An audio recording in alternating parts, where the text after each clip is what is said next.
ವಿದ್ಯಾರ್ಥಿಗಳೇ, ಮತ್ತೊಮ್ಮೆ ratio analysis ಯೂನಿವರ್ಸಿಟಿಯ ಕ್ವೆಶ್ಚನ್ ಪೇಪರ್ ಸಾಲ್ವ್ ಮಾಡುವಂತಹ ನಮ್ಮ ಇನ್ನೊಂದು ಸೆಷನಿಗೆ ನಿಮಗೆಲ್ಲರಿಗೂ ಕೂಡ ಆತ್ಮೀಯವಾದಂತಹ. ಈ ಸೆಷನ್ನಲ್ಲಿ ನಾವು ಮಂಗಳೂರು ಯೂನಿವರ್ಸಿಟಿಯ ಕ್ವೆಶ್ಚನ್ ಪೇಪರ್ಲ್ಲಿ ಬಂದದ 2 ಪ್ರಾಬ್ಲಮ್ಗಳನ್ನು ನೋಡುವ. ಆ 2 ಪ್ರಾಬ್ಲಮ್ ಕೂಡ ಎ ಸೆಕ್ಷನ್ನಿಗೆ ಬಂದಂತಹ ಪ್ರಾಬ್ಲಮ್ಗಳು. ಸ್ವಲ್ಪ 2 ಪ್ರಾಬ್ಲಮ್ಗಳು ಸ್ವಲ್ಪ ಭಿನ್ನವಾಗಿದೆ. ನಾವು ಅದನ್ನು ನೋಡುವ. ಈಗ ಮೊದಲನೇ ಪ್ರಾಬ್ಲಮ್ ನೋಡುವ. The following information of Avinash limited is given. ನಮಗೇನು ಮಾಹಿತಿ ಕೊಟ್ಟಿದ್ದಾರೆ? ಕರೆಂಟ್ ರೇಷಿಯೋ, ನೇರವಾಗಿ ಕರೆಂಟ್ ರೇಷಿಯೋವನ್ನೇ ಕೊಟ್ಟಿದ್ದಾರೆ. ನಮ್ಮ ಹತ್ರ ಕ್ಯಾಲ್ಕುಲೇಟ್ ಮಾಡಲಿಕ್ಕೆ ಹೇಳಲಿಲ್ಲ. Current ratio they have given the answer 2.5:1. Acid test ratio ಅಂದರೆ ಲಿಕ್ವಿಡ್ ರೇಷಿಯೋ ಏನುಂಟು ಅದನ್ನು ಕೊಟ್ಟಿದ್ದಾರೆ 1.5:1. 2 ರೇಷಿಯೋಗಳನ್ನು ಕೊಟ್ಟು ಮತ್ತೆ ನಮ್ಮ ಹತ್ರ ಹೇಳಿದ್ದಾರೆ current liabilities is equal to ₹4 lakhs. ಈ 3 ಮಾಹಿತಿಗಳನ್ನು ಕೊಟ್ಟು ನಮ್ಮ ಹತ್ರ ಹೇಳಿದ್ದಾರೆ find out current asset, next liquid asset and inventory ಅಂದರೆ ಸ್ಟಾಕನ್ನು ಫೈಂಡ್ ಔಟ್ ಮಾಡಿ ಅಂತ ಹೇಳಿದ್ದಾರೆ. Yes, we will solve. ಮೊದಲನೇದಾಗಿ ಕರೆಂಟ್ ರೇಷಿಯೋ ಅಂದರೆ ಏನು? It is current assets divided by current liabilities. ನೇರವಾಗಿ ಕೊಟ್ಟಿದ್ದಾರೆ ಇಲ್ಲಿ. ಕರೆಂಟ್ ಎಸೆಟ್ಸ್ ಅಂದರೆ 2.5, ಕರೆಂಟ್ ಲಯಬಿಲಿಟೀಸ್ ಅಂದರೆ 1. ಕರೆಂಟ್ ಲಯಬಿಲಿಟೀಸ್ ಅನ್ನು ನೇರವಾಗಿ ಇಲ್ಲಿ ಅಮೌಂಟಲ್ಲಿಯೂ ಹೇಳಿದ್ದಾರೆ. ಎಸ್, ಹಾಗಿದ್ರೆ ನಮಗೆ ಇದರ ಆಧಾರದಲ್ಲಿ ಈಗ ಕರೆಂಟ್ ಎಸೆಟ್ಸ್ ಅನ್ನು ಫೈಂಡ್ ಔಟ್ ಮಾಡಲಿಕ್ಕೆ ಆಗ್ತದೆ. If 1 is 4 lakhs, then 2.5 how much? Yes, 4 lakhs. Current assets ಅನ್ನು ಹೇಗೆ ಲೆಕ್ಕ ಹಾಕ್ತೇವೆ ನಾವು? 4 lakhs ಇದು ಕರೆಂಟ್ ಲಯಬಿಲಿಟಿ ಕೊಟ್ಟಿದ್ದಾರೆ ಈಸ್ ಈಕ್ವಲ್ ಟು 1. ಹಾಗಿದ್ರೆ 2.5 ಅಂದರೆ ಎಷ್ಟು ಅಂತ ನೋಡುವ.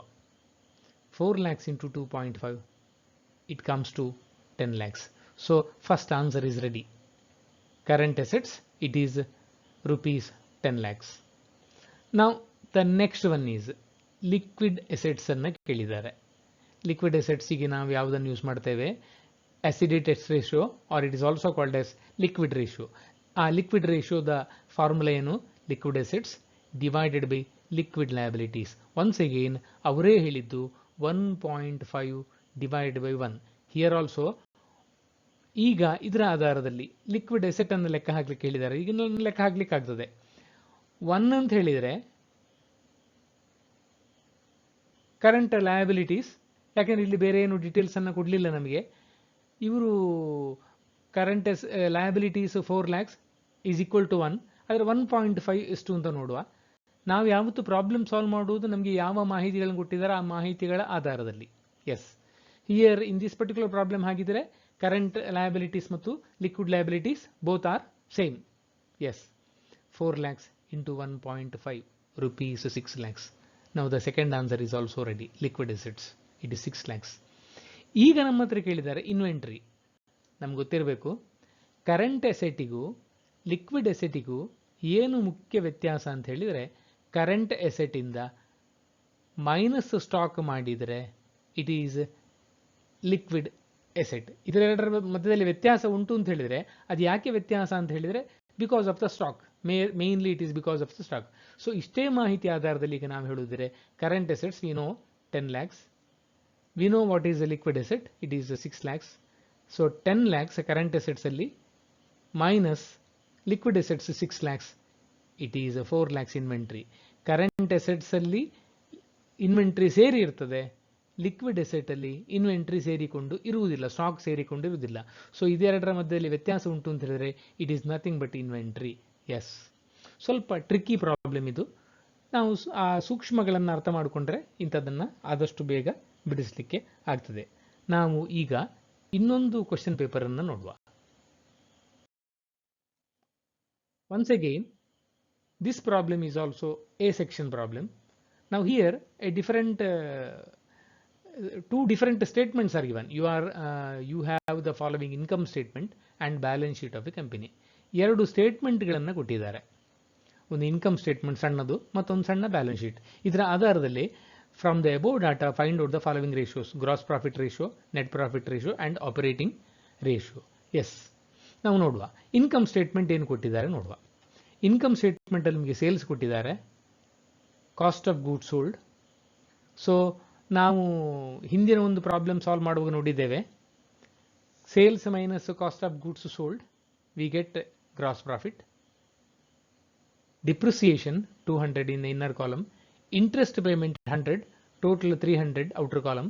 Net profit before tax is 4000 in the expense and 300 expense ತೆಗೆದ್ರೆ it is net profit before tax 3700. Tax ಕೊಟ್ಟಿದ್ದಾರೆ 1850.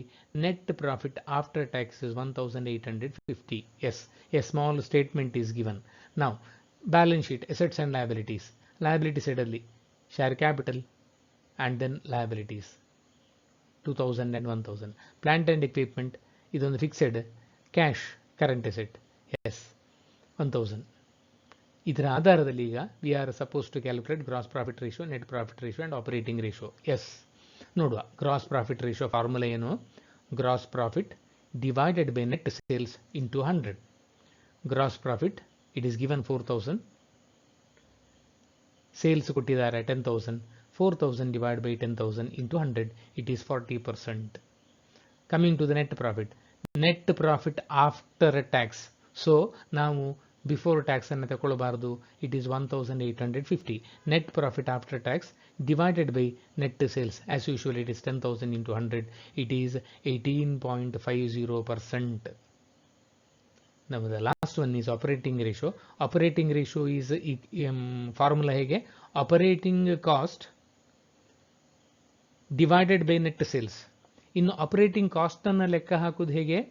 Cost of goods sold directly given in the problem, cost of goods sold plus operating expenses. ಇಲ್ಲಿ ಕೊಟ್ಟ ಎರಡು ಎಕ್ಸ್ಪೆನ್ಸ್ಗಳಲ್ಲಿ depreciation ಮಾತ್ರ operating expense, interest payment is a financial expense, ಅದನ್ನು operating expense ಇಂದ consider ಮಾಡಬಾರದು, 200 ಮಾತ್ರ consider ಮಾಡ್ತೇವೆ. ಸೊ ಆಪರೇಟಿಂಗ್ ಕಾಸ್ಟ್ ಅನ್ನು ಹೇಗೆ ಲೆಕ್ಕ ಹಾಕ್ತೇವೆ? Cost of goods sold directly given 6000 plus operating expenses, depreciation ಮಾತ್ರ ಇಲ್ಲಿ ಆಪರೇಟಿಂಗ್ ಎಕ್ಸ್ಪೆನ್ಸ್, ಇನ್ನೊಂದು ಇಂಟ್ರೆಸ್ಟ್ ಪೇಮೆಂಟ್ ಇರುವಂಥದ್ದು ಫೈನಾನ್ಷಿಯಲ್ ಎಕ್ಸ್ಪೆನ್ಸ್, ಅದನ್ನು ಕನ್ಸಿಡರ್ ಮಾಡಬಾರದು. So the answer is 6200.